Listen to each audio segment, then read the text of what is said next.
কত লোক দাঁড়িয়ে আছে, আপনারা ওঠাচলা করতেছেন, এরা খারাপ। যারা উঠলেন ওই ফাঁকে দাঁড়ানো লোকগুলো বসেন, আর যারা উঠেছেন পেশাব পায়খানা করার জন্য তাড়াতাড়ি জরুরত সেই আবার এসে বসে পড়ুন।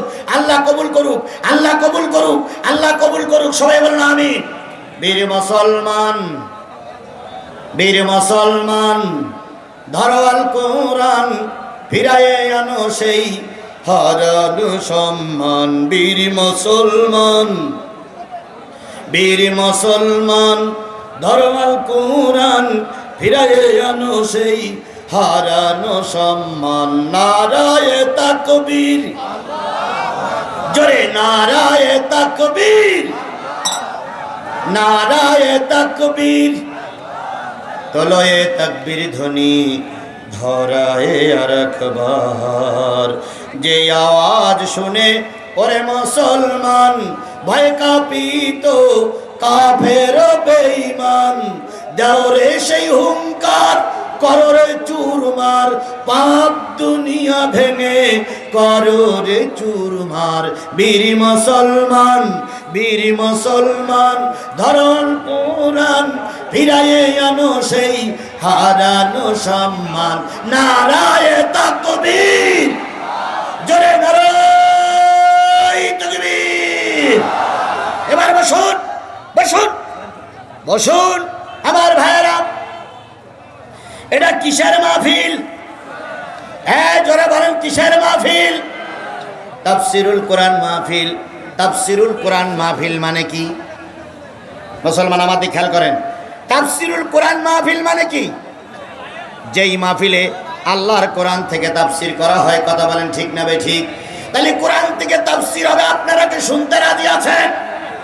আরো জোরে বলেন শুনতে রাজি আছেন? যে লোকগুলো রাজি সে লোকগুলো বসুন। আমার সময়ের দিকে খেয়াল আছে, আমি সময় খেয়াল করতেছি। তাহলে আমরা কোরআন থেকে তাফসির করব কোন সূরা? কথা বলেন কোন সূরা থেকে আলোচনা করেছি? সূরা মুদ্দাসসির। সূরা মুদ্দাসসিরের কয়টা আয়াত? মুসলমান কথা বলেন কয়টা আয়াত? 5টা আয়াত। 5টা আয়াত থেকে আমরা কথা বলবো ইনশাআল্লাহ। সূরা মুদ্দাসসিরের 5টা আয়াতের পরে ভিত্তি করে কথা হবে 41, 42, 43, 44, 45। আসুন আমরা আলোচনা। যে আল্লাহ বলতেছেন ফি জান্নাতিন ইয়াতাসাআলুনা আনিল মুজরিমিন।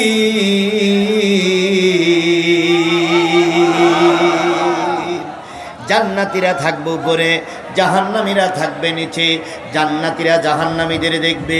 বলুন তো জান্নাতীরা কোথায় থাকবে? মুসলমান কথা বলেন, জান্নাতীরা কোথায় থাকবে? আর জাহান্নামীরা কোথায় থাকবে? নিচে থাকবে। জাহান্নামীরা যখন নিচে দাঁড়িয়ে হট্টগোল করবে, কেউ বলবে পানি দাও, কেউ বলবে জীবন চলে গেল, কেউ বলবে জুতা দাও, কেউ বলবে ছাতি দাও, কেউ বলবে ছায়া দাও। ওই সময় জান্নাতীরা ভিতর থেকে বাইরে তাকায়ে বলবে ইয়াতাসালুনা মানিল মুজরিমিন। মুজরিমদের লক্ষ্য করে প্রশ্ন করবে মা সালাকাকুম ফি সাকার, জাহান্নামে আসলে কেন? এবার ফেরেশতারা বলবে তোমাদের সামনে কারা গো? জাহান্নামের সামনে কারা? জাহান্নামীরা বলবে আমরা যারা জাহান্নামের সামনে আছি আমাদের কাতার হলো 4টা। সবাই মিলে বলুন কয় কাতার? আরো জোরে বলেন কয় কাতার? আমাদের সামনে 4টে লাইন।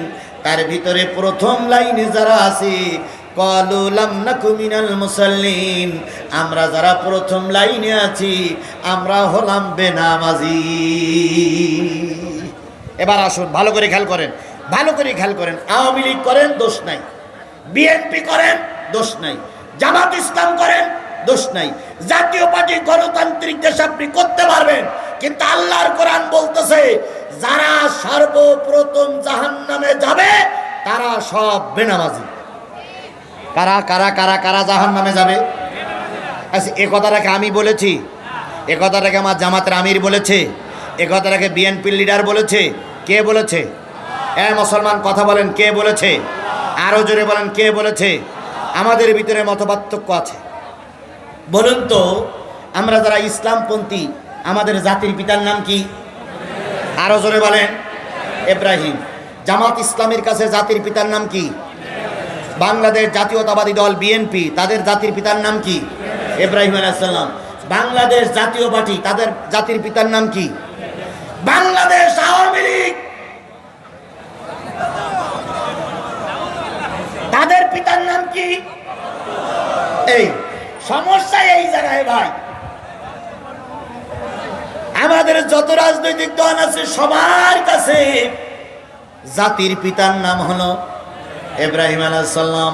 বাংলাদেশে একটা দল আছে এইটা মেনে নেয় না, ওনারা মনে করে জাতির পিতা হলো ওনার। আমি নাই বললাম, ও আল্লাহ, এমন একটা সময় আমার দেশে গেছে যেখানে সব জায়গায় বঙ্গবন্ধু ছাড়া আর কিছুই ছিল না। যমুনা সেতু খালেদা জিয়ার আমলে তৈরি হতে হতে কিছু কাজ বাকি ছিল। খালেদা জিয়ার আমলেই মনে হয় যমুনা সেতুর কাজ শেষ হলো, হয়তো এই ম্যাডাম এসে উদ্বোধন করলো। নাম ছিল যমুনা সেতু, রাতারাতি কি সেতু? বঙ্গবন্ধু সেতু। ছিল ঢাকা মেডিকেল কলেজ হাসপাতাল, রাতারাতি কি কলেজ হাসপাতাল হলো? বঙ্গবন্ধু কলেজ মেডিকেল হাসপাতাল। ছিল জাতীয় স্টেডিয়াম, রাতারাতি হয়ে গেল বঙ্গবন্ধু স্টেডিয়াম। ও আল্লাহ, বঙ্গবন্ধু বঙ্গবন্ধু বঙ্গবন্ধু, সারা জায়গায় বঙ্গবন্ধু। এখন কিছুদিন আগে ঢাকায় সফর করলাম, দেখলাম ওই যেখানে বঙ্গবন্ধুর ছবি ছিল ওই ফুড ওভারের নিচে সেখানে লেখা জাতির পিতা ইব্রাহিম আর একজন ঘোড়ার ডিম। জাতির পিতা ইব্রাহিম আর একজন ঘোড়ার ডিম। এবার বলুন তো, মুসলিমদের জন্য, গোটা মানব জাতির জন্য পিতা কয়জন? গোটা মানব জাতির জন্য পিতা দুইজন। আর মুসলিম জাতির জন্য পিতা কয়জন? তিনজন। গোটা মানব জাতির পিতার নাম কি? গোটা মানব জাতির পিতার নাম কি? আদম আলাইহিস সালাম। আর মুসলিম মিল্লাতের পিতার নাম কি? ইব্রাহিম আলাইহিস সালাম। আর একজন পিতা আছে, যে পিতা আমাকে জন্ম দিয়েছে, তিনি আমার জন্মদাতা পিতা। এই তিন পিতার বেশি মানা যাবে? আরো জোরে বলেন, মানা যাবে? কিন্তু এখন তো বাবা, এত বাবা বের হইছে যে বাবার কোনো শেষ নাই। ভণ্ড বাবা, খাজা বাবা, দয়াল বাবা, শরিয়াতি বাবা, খানকার বাবা, ন্যাংটা বাবা। ওরে বাবা, এত বাবা বাইর হইছে যে বাবার জ্বালায় আর পথ পাওয়া যায় না। আচ্ছা, ছেলে একটু বড় হয়েছে, কথা বলতে শিখেছে। ছেলে যদি বলে মা আমার আব্বা কেডা মা, তো মা যদি বলে ওটাও তোর বাপ এটাও তোর বাপ, তাহলে মা যদি দুইজনের বাপ পরিচয় করে দেয়, তাহলে ওই ছেলে কি বৈধ না অবৈধ? এই মুসলমান কথা বলেন, ওই ছেলে বৈধ না অবৈধ? আমি আপনাদের কাছে বলি, কোরআন বলতেছে জাতির পিতা ইব্রাহিম। এখানে কোন রকম সাতকাট করে অন্য কোন বাবা বানানো যাবে না। যদি বাবা বেশি হয়, বুঝতে হবে ওই সন্তানের জন্মের সমস্যা আছে। কয়েকদিন আগে দেখা গেল বাংলাদেশে কিছু মাজার ভেঙেছে। ভেঙেছে না? জামাত ইসলামের আমির সাহেবের কাছে সাক্ষাৎ নিচ্ছে, এই মাজার ভাঙার ব্যাপারে আপনার মন্তব্য বলুন। এরা তো পেঁয়াজ গজ দিয়ে ধরে, এরা মনে করে এই হুজুরাই মনে বাজার ভেঙেছে। বাংলাদেশের জামাত ইসলামের আমির বললেন, ভাই মাজার ভেঙে তার শিরক মুক্ত করা যাবে না, মাজার ভেঙে তার শিরক মুক্ত করা যাবে না। সুতরাং মাজার ভাঙার পক্ষে আমরা নই, আমরা ওই যারা মাজারে শিরক করতেছে ওদেরকে বুঝাইয়ে সুজাইয়ে ওদের হেদায়েতের পথ দেখানোর জন্যই আমরা। তারপরে আমাদের দেশের মাজার ভাঙা হচ্ছে না? মাজার ভাঙা হয়, মানুষ কিছু কিছু মানুষ অতিষ্ঠ হয়ে যায়। আরে বাবা, মাজারে যাবে মানুষ, ভক্তি শ্রদ্ধা করবে, ধর্মকর্ম শেখে, সেখানে যে গাঁজা টানতেস, নারী নিয়ে ওই শয়তানেরা পড়িয়াস। এরপরে চুল কাটে না, দাড়ি কাটে না, গোপ কাটে না, গায়ে পড়িছে শট, মাথায় পড়িছে জট। গিলি বলে কি এনার ভিতরে মাল আছে। চুলও কাটে না, দাড়িও কাটে না, বগলে চুলও কাটে না, আরো কত জায়গায় আছে কাটে কিনা আল্লাহই ভালো জানে। এরাই যদি আমাদের বাবা হয়, এই সমাজ ধ্বংসের দিকে চলে যাবে। কথা বলেন ঠিক নেবে ঠিক? আমি যে জিনিসটা বুঝাতে চাচ্ছিলাম সেটা হলো, জাহান্নামে যারা যাবে কারা জাহান্নামে যাবে? বেনামাজি। তাহলে যারা দোজখে যাবে তারা সব কি? সর্বপ্রথম যারা দোজখে ঢুকবে তারা হলো বেনামাজি। এবার বলুন তো সর্বপ্রথম যারা জান্নাতে যাবে তারা কারা? আরো জোরে বলেন, আরো জোরে বলেন। নামাজি। তাহলে নামাজি লোক যাবে জান্নাতে, আর যারা বেনামাজি তারা যাবে কোথায়? জাহান্নামে। 1 নম্বর দলে তারা দাঁড়িয়ে আছে। এবার আসুন, আপনি নামাজি কিন্তু আপনার দলের প্রতিষ্ঠা সহ সব বেনামাজি, আপনি কোথায় যাবেন? পরে আসতেছি। আবার আপনার দলের ভিতরে কে দল প্রতিষ্ঠা করেছে তাই নিয়ে বিতর্ক আছে, কিন্তু আপনার দলের ভিতরে যত লোক আছে সব লোকগুলো নামাজি। আল্লাহর কোরআনের ভাষা, যারা নামাজ পড়বে তারা যাবে জান্নাতে। এবার আসুন, বাংলাদেশের 4টে বড় বড় দল। 1 নম্বর হচ্ছে আওয়ামী লীগ, 2 নম্বর বিএনপি, 3 নম্বর বাংলাদেশ জামাত ইসলামী, 4 নম্বর জাতীয় পার্টি, 5 নম্বর ইসলামী খেলাফত আন্দোলন, ইসলামী কি শাসনতন্ত্র আন্দোলন চরমনাই। এই দলগুলো আমাদের দেশে আছে। আল্লাহর কোরআন সূরা বনী ইসরাঈলের ভিতরে বলতেছে, ইয়াউমা নাদউ কুল্লা উনাসিম বিইমামিহিম, কিয়ামতের দিন আল্লাহ যখন বিচার করবে সকল নেতা সহ অনুসারীরা পিছনে দাঁড়াবে। এটা কি আমার বাবার কথা? এটা কি বিএনপির কথা? কার কথা? এবারে যারা আওয়ামী লীগের কর্মী আছেন তাদের কাছে দাবি করি, তোমাদের নেতা কিয়ামতের দিন উঠবে, তোমরা যারা আওয়ামী লীগ করতেছো সকলে তার নেতার পিছনে দাঁড়াবা। সকলে মুজিবারের পিছনে দাঁড়ানো লাগবে, শেখ হাসিনাও পাশে থাকবে, সকলেই দাঁড়াবেন। এবার বলুন তো, আমি এই জাতির কাছে প্রশ্ন করি, এই জাতি উত্তর দেবেন, মরহুম প্রেসিডেন্ট মুজিবুর রহমান যদি নামাজি হয়, যদি উনি জান্নাতে যায়, ওনার নেতা কর্মীরা সব জান্নাতি। এখন যাবে কিনা ও ভোট আপনি দেবেন। 2 নম্বরে লাইনে দাঁড়াই আছে বিএনপির জিয়াউর রহমান। মুজিবুর রহমান মারা যাওয়ার পর নামাজের কোনো আলামত পাওয়া যায়নি, কিন্তু আমরা যতটুকু সময় জেনেছি, শহীদ প্রেসিডেন্ট জিয়াউর রহমান যখন মৃত্যুবরণ করে তখন তার পাঞ্জাবি পায়জামা পরা ছিল। অনেক ক্ষেত্রে শোনা গেছে তার মাথায় টুপি ছিল, কেউ বা বলেছে তার পকেটে টুপি ছিল। তাহলে বোঝা গেল লোকটা কি ছিল? নামাজি ছিল। ওই লোকটার দল যারা করতেছেন ওই জিয়াউর রহমানের সঙ্গে উঠবেন। আপনার প্রেসিডেন্ট জিয়াউর রহমান যদি জান্নাতে যায়, আপনারা যারা নেতা কর্মী ওনার সঙ্গে কোথায় যাবেন? জান্নাতে যাবেন। 3 নম্বর জাতীয় পার্টি মুনাফেক চাচা। বিশ্বাস করে মুসলমান, আমি আওয়ামী লীগের যতটুকু না দোষ দেই তার চাইতে বেশি দোষী জাতীয় পার্টি। যতবার নির্বাচন হয়েছে ততবার না ডায়াবেটিস দেখা গেছে। উনি এখানে যেয়ে শুয়ে থাকে, বলে দেয় রাস্তায় পাঠিয়ে। আবার ওনারা মরে যাওয়ার পর আর একটা মুনাফেক এসেছিল, তিনি ভারতের সঙ্গে চুক্তি করে আসলো। এখন বলল কি চুক্তি করেছি আবার বলা যাবে না।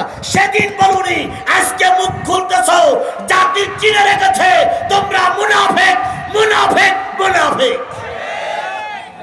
যারা জাতীয় পার্টি দল করেন তারা তাদের সঙ্গে উঠবেন। এবারে 3 নম্বরে 4 নম্বরে বাংলাদেশ জামাত ইসলামী। জামাত ইসলামের দল নেতাকর্মী যারা আছেন, কিয়ামতের দিন আপনার দলের সিনিয়র নেতারা যেখানে থাকবে আপনি সেখানে উঠবেন। এই 4টে দলের কথা বললাম, বাকিগুলো কথা নাই বললাম। এই 4টে দলের ভিতরে যারা নামাজি তারা যাবে জান্নাতে, আর যারা ওর কর্মী নেতা কর্মী থাকবে তারাও থাকবে জান্নাতে। এখন এবার ভেবে নেন কোন দল জান্নাতি আর কোন দল জাহান্নামী। আমি নাম বলতে পারবো না, কারণ ভাসুরীর নাম ধরলে কবিরা গোনা হয়, এই জন্য নাম বলার দরকার নেই। এবার আসুন, আগামীকাল এখানে একটা জনসভা হবে, ধরে নেন এখানে একটা জনসভা হবে। আসরের আজান হয়ে গেল, আজানের পরে দেখা গেল 90% নেতা কর্মী সব কর্মীরা নামাজ পড়তে গেছে। তাহলে 90% নেতা কর্মী যদি দলের নামাজি হয়, তাহলে বুঝতে হবে ওই দলটা জান্নাতি দল। পক্ষান্তরে আজান হলো, 10 জন বুড়া মানুষ হাজি মানুষ নামাজ পড়তে গেল, আর 90 জন নেতা কর্মী নামাজ পড়তে গেল না, তাহলে আল্লাহর ভাষায় ওই দলটা জাহান্নামী দল। মান তাসাব্বা বিকৌমিন ফাহুয়া মিনহু, যেই জাতি, যেই সংগঠন, যেই দলের সঙ্গে ওঠা বসা করবা, সেই দলের সঙ্গে হয় জান্নাত নয় জাহান্নাম। এরপরেও যদি না বোঝো, এরপরেও যদি না বোঝেন, কিছু লোক বলে কি হুজুর কি বলে গেল তা বুঝলাম না, এরপরেও যদি না বোঝো তাহলে বুঝে দেবে কসু তোমার আমল নামায়। তাহলে আসুন, যে দলে নামাজি বেশি সেই দল যাবে কোথায়? সে দলটা আপনারা চিনে নেবেন। কারণ বিএনপি আমার পাশে, আওয়ামী লীগের নেতা কর্মীদের দুই একজন নেই তা নয়। সেদিন নীলফামারীতে মাহফিল, হঠাৎ করে এক আওয়ামী লীগের লিডার মাথায় টুপি দিয়ে হাজি রুমাল পেঁচাইয়ে মঞ্চে উঠেছে। তো মঞ্চে ওঠার পরে দুইজন দেখে ফেলাইছে, দেখে ফেলাই বলতে হুজুর আপনার পিছনে আওয়ামী লীগ দাঁড়াই আছে।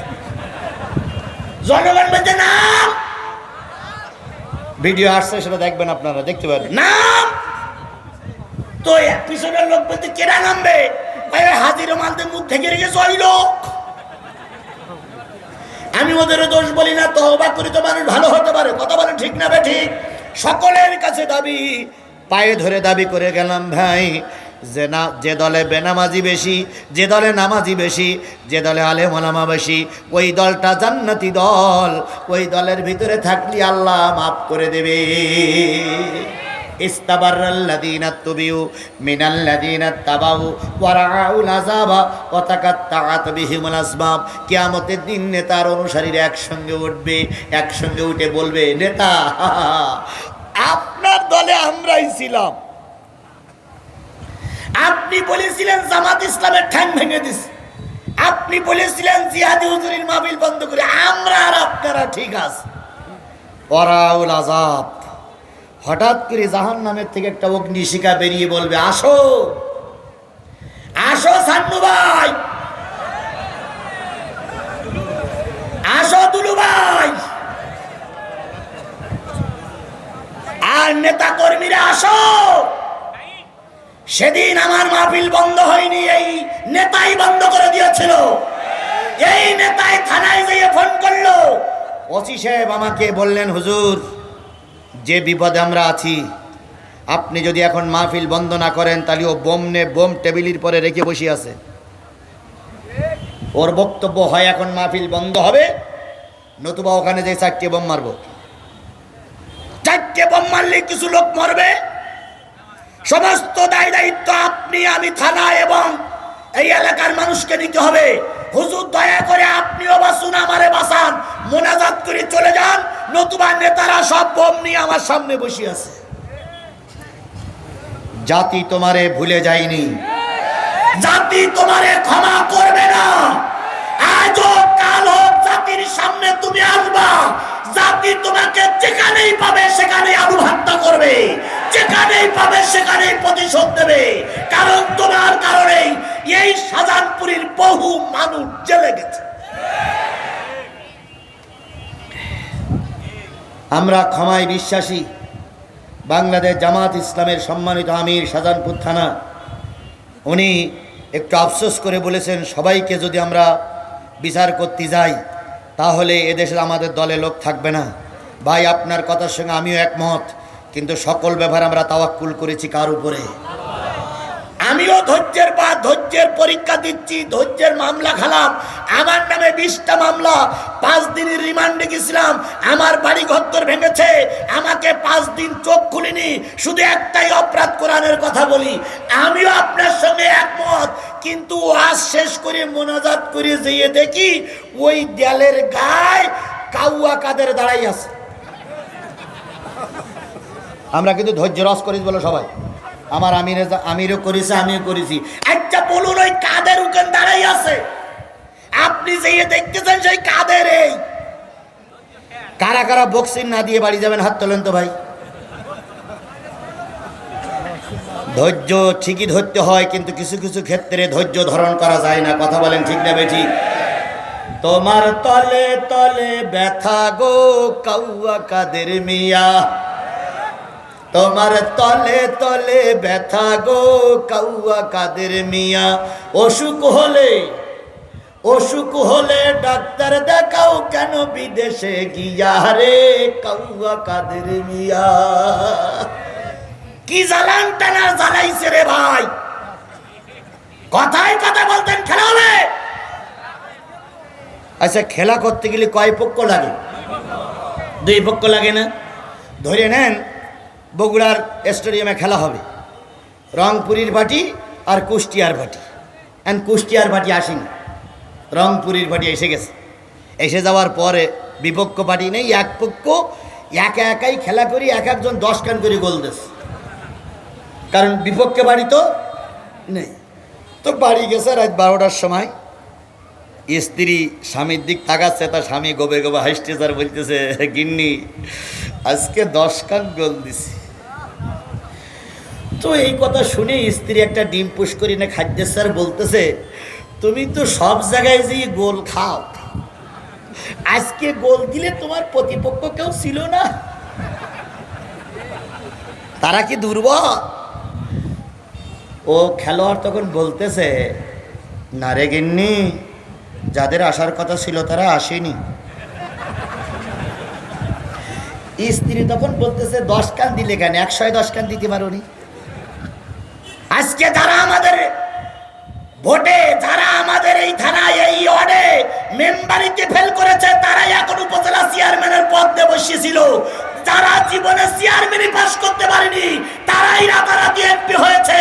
তোমাদেরকে কতই জনপ্রিয়তা আমরা জানতাম, যদি বিপক্ষে পার্টি ক্ষমতায় যদি মাঠে থাকতো, আমাদেরকে মাঠে না নামিয়ে তোমরা শুধু গোল গোল গোল।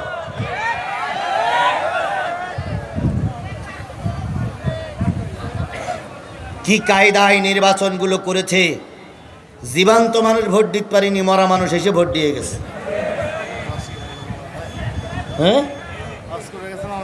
হ্যাঁ, জীবন্ত মানুষ ভোট দিতে পারেনি, মরা মানুষ এসে ভোট দিয়ে গেছে। আর ভোটের পরে নির্বাচন কমিশন নির্লজ্জ কি কায়দায় বলেছে, এবারের মতন সুষ্ঠু নির্বাচন বাঙালি আর কখনোই দেখিনি।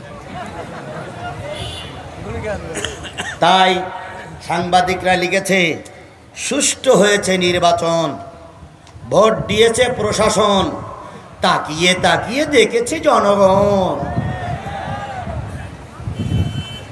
আমার আলোচনার বিষয় হলো, যে দলে যত বেশি বেনামাজি থাকবে সেই দলটা কোথায় যাবে? আরো জোরে বলেন, কোথায় যাবে?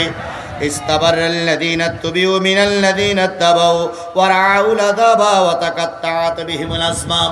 যখন বলা হবে আসো জাহান্নামীরা, তখন নেতা অনুসারীরা পিছন দিক থেকে বলবে ওয়া রাআউল আযাব, ওরা মানে দেখা, দেখো দেখো জাহান্নাম ডাকতেছে, আমাদের জাহান্নাম থেকে বাঁচাও। নেতারা তখন বলবে, ভাই আমি যে কাজ করেছি, আমার জ্বালা আমি পথ পাইনি, তোরে বাঁচাবো কি খুঁজি? আসবাব, নেতার অনুসারী সম্পর্ক নষ্ট হয়ে যাবে। এই জন্য সকলের কাছে পায়ে ধরে বলে গেলাম, কে কোন দল করবেন আমি দলের পক্ষ নিয়ে আসিনি। আমি বাংলাদেশ জামাত ইসলামের দালাল নই, আমি বিএনপির দালাল নই, আমি জাতীয় পার্টির শত্রু নই, আওয়ামী লীগের শত্রু নই। আমাকে ডেকে এনেছেন কি বলার জন্য? এই মুসলমান কথা বলেন, কি বলার জন্য? আমি কোরআন দিয়ে আহ্বান করে গেলাম, যে দলে নামাজি বেশি সেই দলে থাকো রে বন্ধু, ওই দল জান্নাতি, তুমিও জান্নাতি। 1 নম্বর। 2 নম্বরে জান্নাতি লোক আর ফেরেশতারা বলবে, পিছনে বেনামাজির পিছনে তোমরা কারা দাঁড়িয়ে আছো? নুকাজ্জিবু না না, আল্লাহ বলতেছেন, ইয়াতাসালুনা আনিল মুজরিমিন মা সালাকাকুম ফি সাকার ক্বালু লাম নাকু মিনাল মুসাল্লিন ওয়া লাম নাকু নুতিমুল মিসকিন। এবার পিছনের লোকগুলো হাত উঁচু করে বলবে, ভাই আমরা গরিবের মাল খাওয়া পার্টি। আমরা যারা পিছনে দাঁড়িয়ে আছি কি পার্টি? গরিবের মাল খাওয়া পার্টি। গরিবের মাল খাওয়া পার্টি আমার দেশে আছে না নাই? আরো জোরে বলেন, আছে না নাই? কোটি কোটি টাকা আত্মসাৎ করে বিদেশে পাচার করেছে। এখন ওরা কিন্তু হুমকি দিচ্ছে, কারণ ওদের কাছে টাকা আছে। সুতরাং জাতি সাবধান, বিএনপির হাতে টাকা নেই, মামলা খেয়ে শেষ, জামাত ইসলামে নিঃস্ব হয়ে গেছে।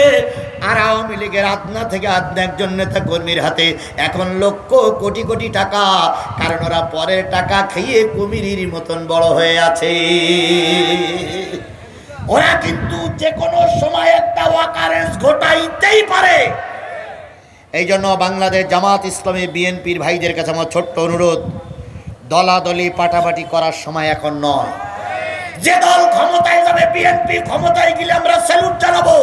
বাংলাদেশ জামাত ইসলাম যদি আল্লাহ ক্ষমতায় নিয়ে যায় আমরা স্যালুট জানাবো। কিন্তু নিজেদের ভিতরে যেই না কন্দল শুরু হবে, সেই কিন্তু বাংলাদেশের আওয়ামী লীগের ওই শয়তানরা আবার ময়দান দখল করবে। এই জন্য গণতন্ত্রের স্বার্থে, দেশের স্বার্থে, বৃহত্তর জনগণের স্বার্থে আমরা সবাই এক। কথা ঠিক না ঠিক? সুতরাং এতিমের মাল খাওয়া পার্টি যাবে কোথায়? আরো জোরে বলেন কোথায়? আজকে দেখুন দেশে বন্যা হলো, সর্বপ্রথম আমরা দেখলাম ডাক্তার মোহাম্মদ শফিকুর রহমান। কথা বলেন ঠিক না ঠিক? দেশে দুর্যোগ দেখতেছি জামাত নেতা, শিবির নেতা, বিএনপি নেতাদের, কিন্তু তোমাদের তো দেখা যায় না। তোমরা তো সারা জীবন মাল খেয়ে বেড়াইলে। এই জন্য এখন গরিবের পাশে, মানুষের পাশে দাঁড়াইতে হবে। যে ব্যক্তি দায়িত্বশীল হয় সেই ব্যক্তির কাছে একজন হিন্দু মানুষ আপন হয়ে যায়। হযরত আবু বকর সিদ্দিক রাদিয়াল্লাহু তাআলা মুসলমানদের খলিফা হয়েছেন। কি হয়েছেন? খলিফা হয়েছেন। বলুন তো আবু বকরের আগে কে আবু বকরের আগে দায়িত্ব ছিল কার উপরে? নবীর উপরে দায়িত্ব ছিল। আল্লাহর নবী সাল্লাল্লাহু আলাইহি ওয়াসাল্লাম দায়িত্ব থাকা অবস্থায় পাশে ছিল একটা ইহুদির বাড়ি। ইহুদি স্বামী নাই, ইহুদির মহিলা, ইহুদির স্বামী নাই, আছে ছোট্ট একটা মেয়ে। ওই মেয়েটা মা যখন মৃত্যুবরণ করার সময় এসেছে, ইহুদি মহিলা ডাক দিয়ে বলল, মা আমার বাড়ির পাশে আবু বকরের বাড়ি, আবু বকরকে আমার কাছে ডেকে নিয়ে এসো, আমি তোমাকে ওই আবু বকরের হাতে তুলে দিয়ে যাব। মেয়ে তখন বলতেছে, মা সারা জীবন তো আবু বকরের বিরোধিতা করেছো, সারা জীবন তো বলেছো মুসলমান আমাদের শত্রু, এখন যাবার সময় আবার মুসলমানদের হাতে তুলে দিবে, যাবা কেন? মা তখন বলতেছে, বারে মুসলমান যতই যাই হোক, একমাত্র মুসলিমদের পাশে মুসলমান ছাড়া আর কেউ দাঁড়ায় না। আমরা সে প্রমাণ এই দুর্গা পূজায় দিয়ে দিয়েছি। কথা বলে ঠিক না ঠিক? অনেক ছেলেরা আবার কিছু কিছু লোক ফতোয়া দিয়েছে, হিন্দুদের দুর্গা পূজা মসজিদের অনুষ্ঠানে হুজুররা পাহারা কেন?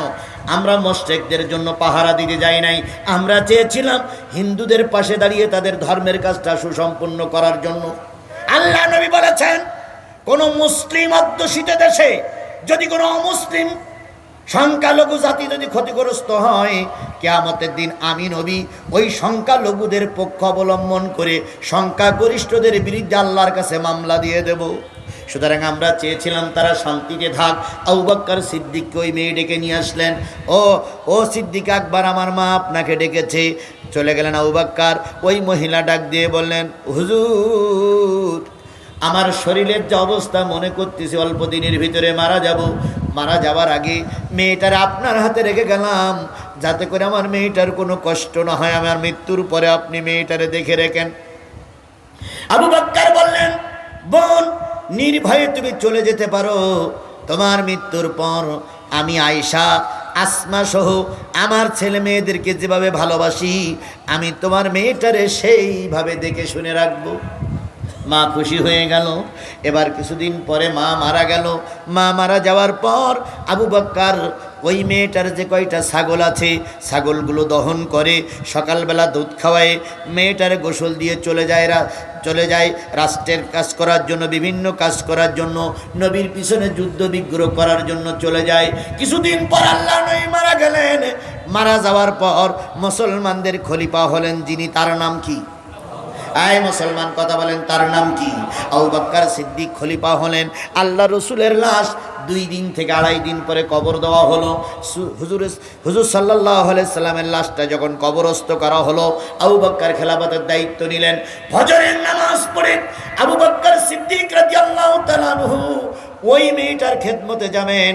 হঠাৎ করে ওমর পিছন দিক থেকে জামা টেনে ধরে বললেন, খলিফাতুল মুসলিমিন, নবীজি 2 দিনের কাজ পড়ে আছে, এখন আপনার কাজগুলো সারতে হবে।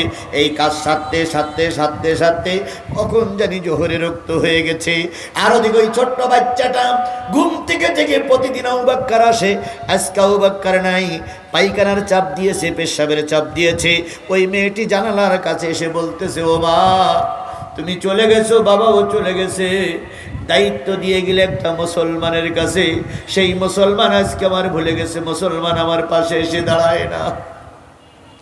মেয়েটা কাঁদতে কাঁদতে যখন জোরে কান্না শুরু করেছে, পায়ে দিয়ে যাচ্ছিলেন একজন মুসলিম, একজন ইহুদি অথবা একজন জনগণ। তিনি বললেন, মেয়ে কান্দো কেন? আবু বকর আমার বাড়ি আসার কথা ছিল।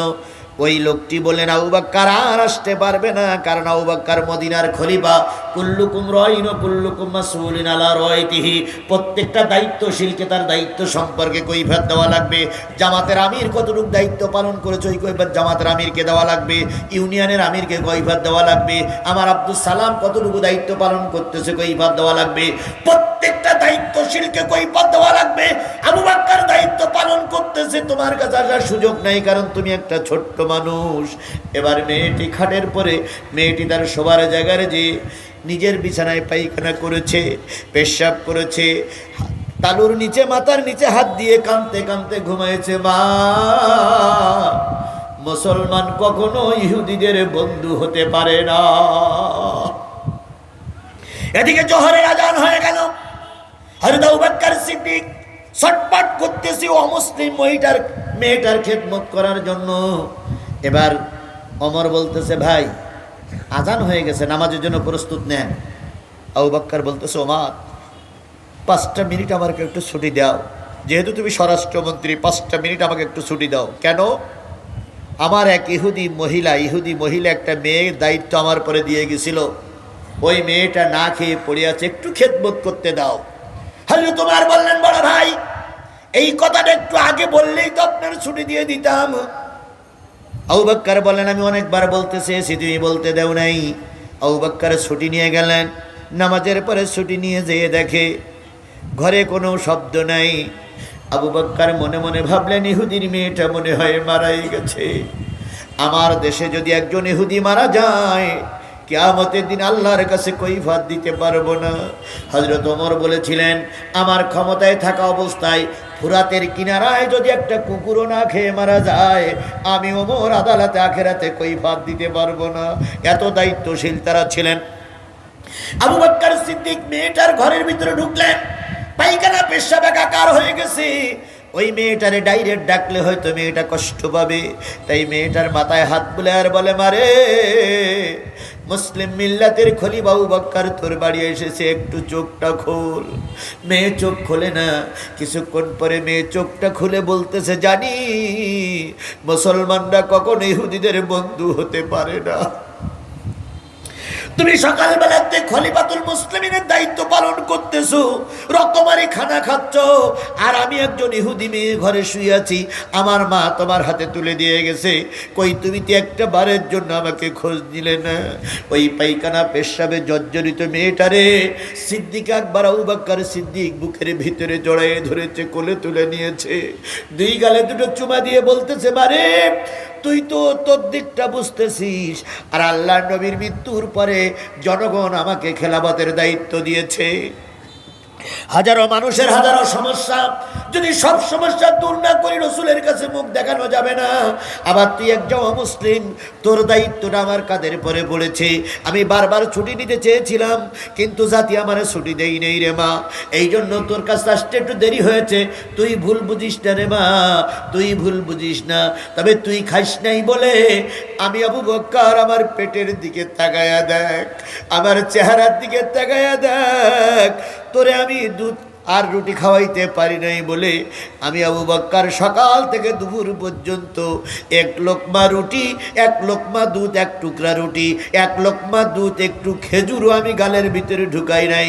কারণ আমি জানি তোর দায়িত্ব আমার উপরে, যদি আমি খেয়ে পেট পুরে থাকি, তুই যদি কিয়ামতের দিন আমার বিরুদ্ধে নালিশ করিস, আল্লাহর রাসূল আমার উম্মত বলে পরিচয় দেবে না। ও আমার জাতি, এর থেকে শিক্ষা নাও।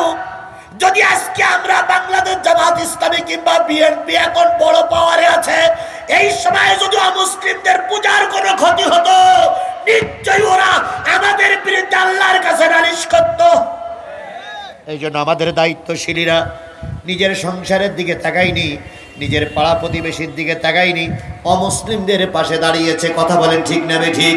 আজকে অমুসলিম কোনো ভাই যদি থাকেন, আমি কোরআন শরীফ উঁচু করে চ্যালেঞ্জ করে বলতে পারি, যদি ইসলামপন্থী কোনো দল ক্ষমতায় আসে, আপনারা সবচেয়ে বেশি নিরাপদে থাকবেন, আপনারাই সবচেয়ে বেশি নিরাপদে থাকবেন। সুতরাং আগামী টার্গেট হবে সকল দলের দেখা শেষ, টুপিওয়ালার বাংলাদেশ। একটাই স্লোগান হবে, সকল দলের দেখা শেষ। এই মুসলমান বলেন, সকল দলের দেখা শেষ। কিন্তু আমাদের এই টুপিওয়ালারা ক্ষমতায় যাওয়ার পথেই বাধা হইল টুপিওয়ালারা। টুপিওয়ালাদের ক্ষমতায় যাওয়ার পথে কারা বাধা? টুপিওয়ালারাই বাধা। কি কায়দায় ফতোয়া দেয়, আল্লামা সাঈদী যদি মারা যায়, আর সাঈদীর কবরে যদি ঘাস হয়, উক্ত ঘাট যদি কোনো গরুতি খায়, উক্ত গরুর গোশত এবং দুধ খাওয়া হারাম। কে ফতোয়া দিয়েছে? বিশিষ্ট ইসলামী চিন্তাবিদ, বিশিষ্ট কোরআন গবেষক, ফোকায়ে আজম, তারপরে বিভিন্ন কি বলে বিশিষ্ট আলেমে দ্বীন জনাব কুতকুতি রহমাতুল্লাহ আলাইহি। এ ফতোয়া দেওয়ার লোক আমার দেশে ছিল না? আমাদের দেশের এক মৌলবী বলেছিল, প্রধানমন্ত্রী আপনি জান্নাতি। আমরা সেই লোকটারে এখন খোঁজ দিছি যে আপনার পকেটে কয়টা জান্নাত আছে আমরা কিনবো। উনি জান্নাত বিক্রি করার কাজ করতেন। কথা বলেন ঠিক না ঠিক? এই জন্য 2 নম্বর সত্য হচ্ছে, যারা এতিমের মাল খাবে তারা যাবে কোথায়? জোরে বলেন, তারা যাবে কোথায়? আজকে আমি একটু আমার গাড়ির কাজ করতে যাই, ইসলামী ব্যাংক বাংলাদেশ কাহালু থানার এক অফিসারের সঙ্গে সাক্ষাৎ হলো। একই সঙ্গে মাগরিবের নামাজ পড়লাম বগুড়া পুলিশ লাইন মসজিদে। আমি জিজ্ঞেস করলাম, ভাই ইসলামী ব্যাংকের খবর কি? উনি আমাকে একটা সুন্দর আশ্বস্ত করলেন। উনি বললেন, ইসলামী ব্যাংক আগের অবস্থানে প্রায় ফিরে এসেছে। সুবহানাল্লাহ বলবেন না? সুবহানাল্লাহ বলবেন না? আমি বললাম যেমন? কয় S Alam group. S Alam group না ভাই? এস আলম গ্রুপ যারা ইসলামী ব্যাংকের টাকা মেরে নিয়েছিল, ওদের জায়গা জমি সব বাজেয়াপ্ত করে সরকার একর করে নিয়েছে, ওদের জায়গা জমি বিক্রি হবে না। সুতরাং ওদের ওই মালগুলো বিক্রি করলে 80% সরকারি যে ঋণ ছিল, ঋণগুলো পরিশোধ হবে। হয়তো 2% 3% ঋণ হয়তো আমাদের থেকে যাবে, কিন্তু ইসলামী ব্যাংক আগের মতন আর অবস্থায় নেই। ইসলামী এখন তার নিজের পায়ে দাঁড়াইতে শিখেছে। এটা সুবহানাল্লাহ বলবেন না? সুবহানাল্লাহ বলবেন না? ইসলামী ব্যাংক আমার কলিজার ব্যাংক। কথা বলেন ঠিক না ঠিক? ইসলামী ব্যাংক আমার মাথার মুকুট। সুতরাং ইসলামী ব্যাংক আগের অবস্থায় ফিরে আসুক, এটাই তো আমাদের কামনা। কিন্তু ওরা চেয়েছিল সকল ইসলামের পরেই ওদের আক্রমণ। ওরা হুজুর দেখতে পাইতো না, টুপিওয়ালা দেখতে পাইতো না, পাগড়িওয়ালা দেখতে পাইতো না, বুজুর্গানে দিন দেখতে পাইতো না। আরে ভাই কি কায়দায় বললো, ওই যে সাবেক কৃষিমন্ত্রী কি আব্দুর রাজ্জাক না, কৃষিমন্ত্রী বলল যে হেফাজতের কথা মনে করো। দাঁতমাত ছিটকেই মিটকেই বলে, আরে আল্লাহ রে, হেফাজতের কথা মনে করো। রাত 2টোর পরে ময়দান সাফ করে দিলাম, শুধু জুতো আর কিছু থাকলো না। এখন ওনাকে ধরে 2 দিনের রিমান্ড। আজকে কান্তে স্যার বলতেছে, আমার এই কথাগুলো সব অন্য কায়দায় প্রচার করা হয়েছে। বড় বড় নেতাদের রাগবলদের ধরা হচ্ছে। কথা বলেন ঠিক না ঠিক? আপনারা হয়তো অনেকে মনে করতেছেন বাংলাদেশ জামাত ইসলামী ক্ষমতায় গেলে অথবা বিএনপি ক্ষমতায় গেলে হয়তো সব মাফ করে দেবে। ভুল। তবে জনগণ, সাধারণ জনগণের পরে আমরা হস্তক্ষেপ করতে রাজি নই, আমার দলও রাজি নয়। তবে যাদের কারণে দেশ ধ্বংসের প্রান্ত দাঁড়িয়েছে, যাদের কারণে সেনারা জীবন দিয়েছে, যাদের কারণে হেফাজত মার খেয়েছে, যাদের কারণে আল্লামা সাঈদী জীবন দিল, এদের কাউকে ক্ষমা করা হবে না, হবে না, হবে না। আর যদি কোনো নেতারা ক্ষমা করে দেয়, ওই নেতাদেরও জনগণ মেনে নেবে না, নেবে না, নেবে না। 3 নম্বর, ওয়াকুন্না নাখুদু মাল খায়দিন। 3 নম্বর লাইনে যারা দাঁড়িয়ে আছে তাদেরকে দেখে ফেরেশতারা বলবে, জান্নাতীরা বলবে, তোদের তো মাথায় টুপি ছিল বলে মনে হয়, তোরা তো সমাজের একদল হুজুর ছিলে বলে মনে হয়, জাহান্নামে যাচ্ছিস কেন? ওরা বলবে, ভাই রে, নাখুদুমাল খয়রিন, আমরা সব চাইতাম, নামাজের রস করতাম, জাকাতের রস করতাম, ধর্মের কথা বলতাম, কিন্তু ইসলামী রাষ্ট্র কায়েম হোক এটা আমরা চাইতাম না।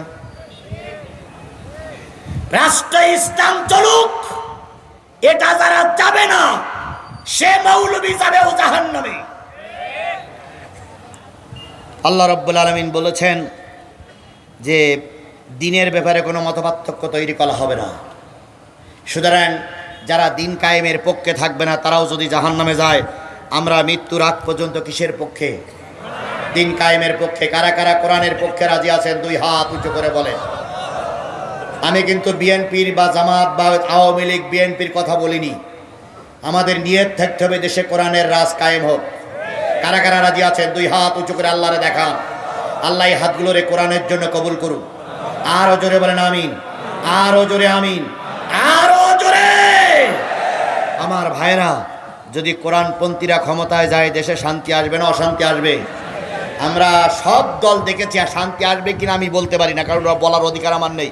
তবে আমার বক্তব্য, আল্লাহ সব দলকে আমরা দেখেছি, একটা বারের জন্য তুমি কোরআনপন্থী দলকে ক্ষমতায় দাও, আমরা অন্তত পরীক্ষা করে দেখি যে তারা আমাদের শান্তি দিতে পারে কিনা।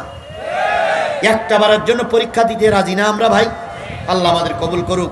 আর শেষ কথা হলো অকুন্না নুকাজ্জিবু বিয়াউমিদ্দিন, যারা পরকাল অস্বীকার করে তারাই যাবে জাহান্নামে।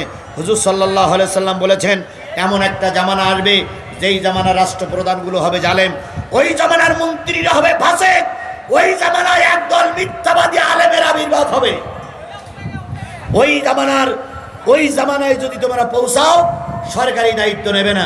ও ভাই, যারা উঠতেছেন, আপনাদের পরিবারের কোনো লোক কবরে নেই, উঠলেন কেন? আমি তো এখনো মোনাজাত করি, উঠলেন কেন? আপনার পরিবারের লোক কবরে আছে, তাদের জন্য একটু দোয়া করবেন না?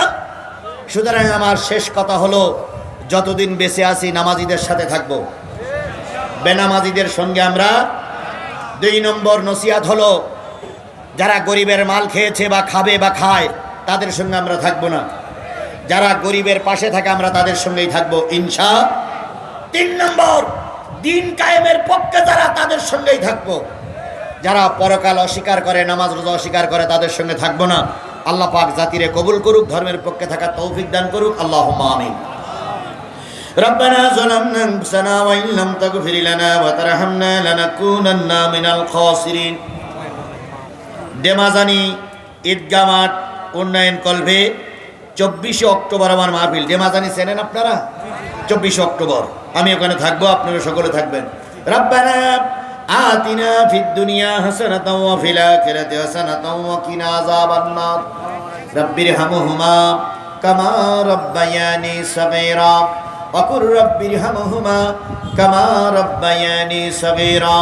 মহিয়ান গরিয়ান সর্বশক্তিমান আল্লাহ, তুমি তোমার কুদরতি নয়নে তাকায় দেখো, হাজার হাজার মুসলমান দেখতে দেখতে কখন জানি রাত 12টার কাটা ছুঁইতে শুরু করেছে। দীর্ঘ সময় ধরে সূরা মুদ্দাসসিরের 5টা আয়াতের উপরে ভিত্তি করে কারা জাহান্নামে যাবে, জাহান্নামের ভিতরে কাদেরকে ভরা হবে, এই আলোচনাগুলো শেষ করে হাজারো জনতাকে নিয়ে তোমার আলিশান দরবারে হাত তুলেছি।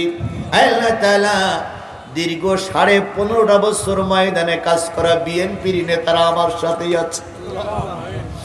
আল্লাহ তাআলা খালেদা জিয়ার নামে অগণিত মামলা, তবু দেশ ছেড়ে তিনি বিদেশে চলে যান নাই। তারেক জিয়ার নামে হুলিয়ানামা, তারপরে তারেক জিয়া দেশকে ভুলে যান নাই। আর জামাত ইসলামী বাংলাদেশের নেতারা আমার মঞ্চে বসা, শীর্ষস্থানে আগের সারির অনেক নেতাকে ফাঁসির কাস্টে ঝুলানো হয়েছে, অনেক নেতারা আয়না ঘরে ধুকে ধুকে মরতে হয়েছে, অনেক নেতারা রাজপথে গুলি খেয়ে মারা গেছে। এই শাহজাহানপুর থানায় 8-10 জন শহীদ শুয়ে আছে। এই শহীদের মাটিতে দাঁড়িয়ে জামাত নেতৃবৃন্দকে নিয়ে, বিএনপি নেতৃবৃন্দকে নিয়ে, অনেক আলেম ওলামা, অনেক মাদ্রাসার প্রিন্সিপাল, মুদারিসকে সঙ্গী করে নিয়ে, হাজারো জনতাকে নিয়ে, অবলা সরলা মা বোনদেরকে নিয়ে আমি তোমার দরবারে দুই হাত তুলে ভিক্ষা চাইতেছি। আমি মুসাফির মানুষ, ও আল্লাহ দয়া করে আমাদের এই মাহফিল তুমি আমাদের নাজাতের জরিয়া বানায় দাও। এই মাহফিলের ইন্তজাম যারা করেছে, শোনার জন্য যারা আসলো, বলার জন্য আমরা যারা এসেছিলাম, আর এই মাহফিলকে টিকায় রাখার জন্য যারা আগে টাকা দিয়েছে, এখানে সে টাকা দিল, সকল দাতার দানগুলো আল্লাহ তুমি কবুল করে নাও রব্বুল আলামিন। গভীর রজনীতে হাত তুলেছি, কত লোকের মা নাই, কত লোকের আব্বা জান দুনিয়ার থেকে বিদায় হয়ে গেছে। ও আমার রব, আমার বাপ মা আপনজন সহ যত আপনজন মারা গেছে সবাইকে আল্লাহ তুমি মাফ করে দাও। কেউ বা বাবার জন্য দোয়া চেয়েছে, কেউ বা মায়ের জন্য দোয়া চেয়েছে, কেউ বা আপনজনের জন্য দোয়া চেয়েছে, সকলের পরে তোমার খাস রহমত নাজিল করে দাও। আল্লাহ আব্দুল সালাম যুক্তিবাদী আল্লাহ আমার বড় সন্তানের মতো, আমি তার জন্য দোয়া করে গেলাম। আল্লাহ তুমি তাকে বাংলাদেশের একজন জগৎ বিখ্যাত আলেম বানায়া দাও। বাংলাদেশের সকল আলেমের পরিচিত আলেমের ভিতরে তার নামটা উঠায় দাও। বাংলাদেশের সীমানা ছেড়ে বাইরের জগতে তিনি কোরআনের দাওয়াত নিয়ে যেতে পারে তৌফিক দিয়ে দাও। আল্লাহ কোন জায়গায় যদি অযোগ্যতা থাকে তুমি রহমত করে তার যোগ্যতা বৃদ্ধি করে দাও। আল্লাহ তার ইলম বাড়িয়ে দাও, বচন ভঙ্গি সুন্দর করে দাও। যে কথাগুলো বললে জাতির উপকার হবে সেই কথাগুলো এই সমস্ত বক্তাদের মুখ থেকে বাহির করে দাও। বয়স আমার 54-55 বছর, 53-54 বছর হয়ে গেছে। কখন জানি জীবন প্রদীপ নিভে যাবে, আমাদের দুনিয়ার থেকে বিদায় হয়ে যেতে হবে। আমির হামজা আজহারী সহ আব্দুল সালামেরা এই সমাজে কোরআনের দাওয়াত প্রচার করবে, সুতরাং ওদের মেধা যোগ্যতা আরো বৃদ্ধি করে দাও। আল্লাহ আমার সাথে আছে আমার সরদি আজাদ স্যার, তিনি বিএনপির একজন লিডার, দীর্ঘদিন তিনি কষ্ট পেয়েছেন। আল্লাহ তুমি তার যোগ্যতা এবং হায়াত বাড়িয়ে দাও। আমার বেলাল ভাই বাংলাদেশ জামাত ইসলামের একজন নেতা, প্রায় আমার সঙ্গে থাকে। এভাবে আমার কুদ্দুস ভাই সহ আমার সঙ্গী সাথী যারা এসেছে সকলের আল্লাহ তুমি হেফাজত করে নাও। বিএনপির থানা সেক্রেটারি আমার মঞ্চে বসা, জামাতের সুযোগ্য আমির আমার মঞ্চে বসা, জেলা জামাতের নায়েবে আমির একটু আগে কথা বলেছে। আল্লাহ সকলের পরে তোমার খাস রহমত নাজিল করে দাও। সকলকে আল্লাহ তুমি হেফাজত করো। মামলা খাইতে খাইতে আমাদের জীবনের সর্বোচ্চ শেষ হয়ে গেছে। ও বাবু, এই জালেমেরা যেন আর ফিরে না আসতে পারে এমন একটা পরিবেশ তুমি বাংলাদেশে তৈরি করে দাও। আল্লাহ তাআলা কর্মী ভাইদেরকে সবাইকে বোঝার তৌফিক দিয়ে দাও। সবাইকে আল্লাহ তুমি হেফাজত করে নাও। অনেকের নাম আমি জানি না।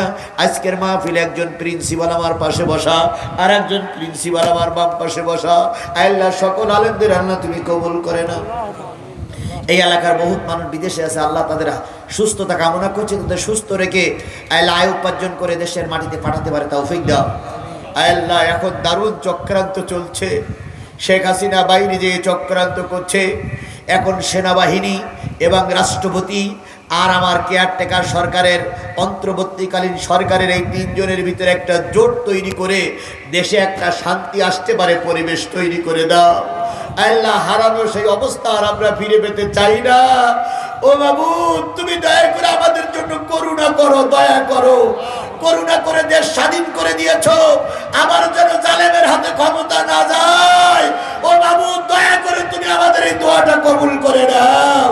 আল্লাহ জালেমদের হাতে যেন আর ক্ষমতা না যায়, এই জন্য দয়া করে তুমি আমাদের দোয়াটা কবুল করে নাও। জালেমদের হাতে যেন ক্ষমতা না যায়, দয়া করে দোয়াটা কবুল করে নাও। আল্লাহ যারা কাজ করছে তাদের মেধা যোগ্যতা বাড়িয়ে দাও। তোমার দোস্তের খাতিরে এই মাহফিল কিয়ামত পর্যন্ত চালু থাক, দয়া করে তুমি কবুল করে নাও। আজকের মাহফিলে যারা যারা দান দিয়েছে সকল দাতার দানগুলো কবুল করে নাও। মিডিয়ার ভাইরা অনেক কষ্ট করে দাঁড়িয়ে দাঁড়িয়ে ক্যামেরা করছে, সব মিডিয়ার যুবকদেরকে আল্লাহ তুমি কবুল করে নাও। সকলের অন্তরের অন্তঃস্থলের দোয়াগুলো কবুল করে নাও, মা বোনদেরকে কবুল করে নাও।